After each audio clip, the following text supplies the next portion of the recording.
कानपुर श्री 108 स्वामी अच्युतानंद स्मारक समिति के तत्वाधान में बाबा साहब डॉक्टर भीमराव रामजी अंबेडकर के गुरु स्वामी अच्युतानंद का 94 परिनिर्वाण दिवस श्रद्धापूर्वक मनाया गया।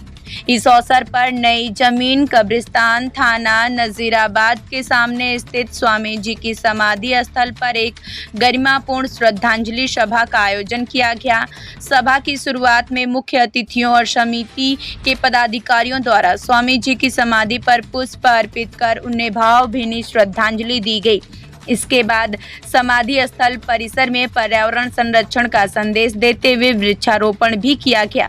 श्रद्धांजलि सभा में वक्ताओं ने स्वामी अच्युतानंद के जीवन और उनके संघर्षों पर प्रकाश डालते हुए कहा कि कानपुर में पहली बार सम्मेलन हेतु जब उन्हें कोई स्थान नहीं मिल रहा था, तब खान का हजरत दादा मियाँ के सज्जाद नसी सैयद अबू मोहम्मद साकिब ने मौलाना हजरत मोहानी से मिलकर हलीम हाई स्कूल में सम्मेलन हेतु जगह उपलब्ध कराई थी। वक्ताओं ने इसे हिंदू मुस्लिम एकता और साझी संस्कृति का एक अनूठा उदाहरण बताया।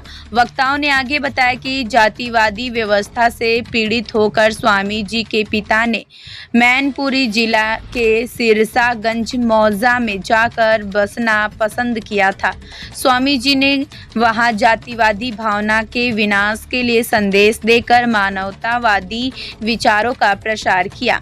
उन्होंने अपनी ओजस्वी वाणी के कारण सामाजिक एवं राजनीतिक क्रांति का आह्वान किया और उन्होंने अपेक्षित, शोषित और सर्व आहार वर्ग के समानता के लिए संघर्ष करने का साथ साथ समतामूलक मानवतावादी समाज की स्थापना की, शिक्षा दी। वहीं गौरतलब है कि स्वामी जी की समाधि की बाउंड्री वॉल एवं गेट का निर्माण रामदास आठवले केंद्रीय राज्य मंत्री के द्वारा कराया जा रहा है। ऐतिहासिक तथ्यों के अनुसार 22 जुलाई 1933 को मिहारी भगत के गोदाम में अंतिम सांस लेने के बाद स्वामी जी के पार्थिव शरीर को इसी नई जमीन कब्रिस्तान में दफनाया गया था। श्रद्धांजलि एवं पौधारोपण कार्यक्रम में मुख्य रूप से अजय कुमार, ओम प्रकाश सोनकर, आनंद किशोर, देवी दीन वर्मा, पिंटू कुरील, सतपाल कुरील, नवीन कुमार, भाई लाल, रमेश चंद्र गौतम, अनिरुद्ध वर्मा, डीके गौतम, छोटे लाल गौतम आदि लोग मौजूद रहे। कार्यक्रम का सफल संचालन समिति के महामंत्री रमेश चंद्र कुरील ने किया। भाग्यशाली बात है कि मैं आज यहाँ पे उपस्थित होके उनकी पुण्यतिथि में मैं वृक्षारोपण कर पाई। इसके लिए सभी को बहुत बहुत धन्यवाद भी, जिन्होंने मुझे इनवाइट किया। और नमो बुद्धाय। मैं पदाचार्य रमेश चंद्र गौतम, भारतीय पेंशन मंच राष्ट्रीय ज्वाइंट सेक्रेटरी।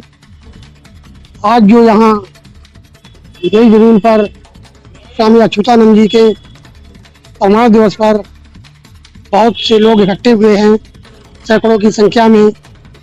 वास्तव में उनका जीवन समाज सुधारक के रूप में इस देश को एक ऐसी सहानुभूत रूप में संदेश दे गए हैं कि वो इस देश की सार्वजनिक रूप से जनहित में रक्षा करें। जब स्वामी अच्युतानंद जी बाबा साहब से मिलते हैं तो बाबा साहब भी स्वामी अच्युतानंद से बड़े ही आदर भाव के साथ मिलते हैं और वो स्वामी अच्युतानंद जी उनको ये अपना संदेश देते हैं कि हमारे इस कार्यक्रम को या इस जनहित को जरूर जो है संविधान में समाहित करें। संविधान में समाहित भी किया गया है, लेकिन हम सभी लोग, हमारे समाज के लोग इस चीज़ को पढ़ते नहीं थे। उसमें सबसे पहले तो उन्होंने हमको मौलिक अधिकार दिए। मौलिक अधिकार में भी आर्टिकल 25 में साफ कह दिया गया है, इस देश में रहने वाले जितने भी लोग हैं सब अपने अपने मजहब के अनुसार, अपने अपने मजहब के रीति रिवाज के अनुसार रह सकते हैं।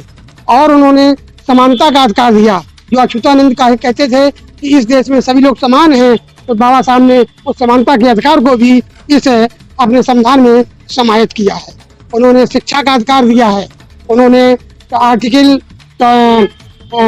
14 से 18 तक जो हमको समानता का अधिकार दिया था, 18 से 19 से 22 तक शिक्षा का अधिकार दिया था, और 23 और 24 में जो हमारे छोटे छोटे बच्चे थे वो भी स्वामी अच्युतानंद जी ने कहा था इन बच्चों पर ज्यादा बर्डन न डाला जाए और उनको सही रूप में सही तरीके से हमें जो है नाबालिग होने से पहले उनको किसी भी काम पर न दिया जाए। जैसे बड़े बड़े होटलों में जो नाबालिग लड़के रख लिए जाते थे वो भी अच्युतानंद जी के कहने पर डॉक्टर बी आर अम्बेडकर ने उसे अपनाया। इसी प्रकार से हमको 1930 में भी बहुत अच्छे से अधिकार दिए हैं, वो भी स्वामी अच्युतानंद जी ने जो संदेश दिया था उन्होंने बाबा साहब को भी माना है।